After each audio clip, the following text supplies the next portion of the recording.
think a fourth will be recommended for everyone eventually, and how far out from the third?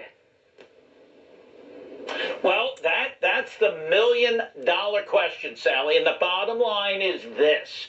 I think, in my crystal ball, that it's probably going to be in the fall. And I'll tell you why. There was this study that just got reported yesterday out of Israel showing that a fourth dose, a second booster, if you will, didn't do much in terms of protection against Omicron. So for those folks who are wondering, well, should I get it now? It's been 5 months since the last. I would hold off and wait and see, one, what the data shows.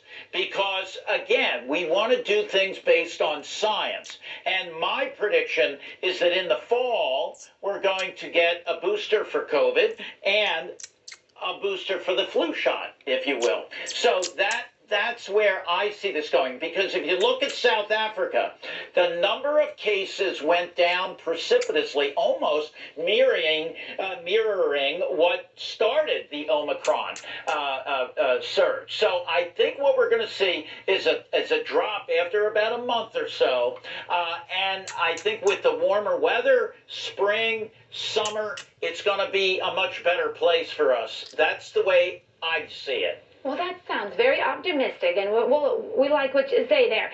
So for those people who are, maybe still holding out, haven't gotten their booster yet, and they're thinking, well, I'm just going to wait for the Omicron specific one that these major companies say, could be ready by March, is that something that they should do, or should they go ahead and get the booster now?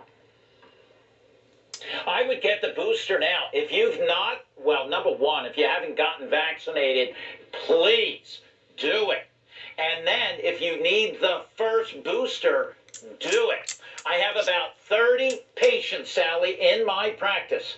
All of them have COVID, and they're home probably watching Fox because they're resting. They're not in a hospital. They're not on a ventilator. You know why? Because they were vaccinated, and they are protected, and they're doing just fine. I'm recommending chicken soup, fluids, rest, some tender loving care, and some Tylenol. That's what's helping them right now. If you can find the Tylenol on the store shelves. The cold and flu aisle is like wiped clean, wow. But yeah, there you go.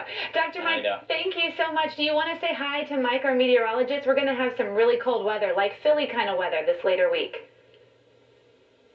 Talk to Mike. Let's go, man. Come on.